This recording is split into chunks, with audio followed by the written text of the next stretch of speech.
Comment Jésus, qui est appelé l'agneau de Dieu, Jean 1,36, par cette offrande de lui-même sur la croix, peut-il enlever le péché du monde?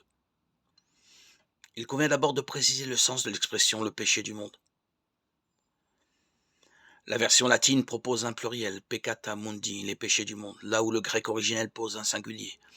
Il ne s'agit donc pas des péchés en général, mais du péché du monde. Mais quel est-il?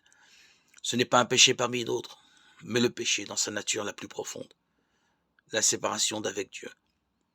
Le péché est radicalement une rupture de l'humanité avec sa source et donc avec la vie. C'est pourquoi il mène à la mort. Romains 5,12.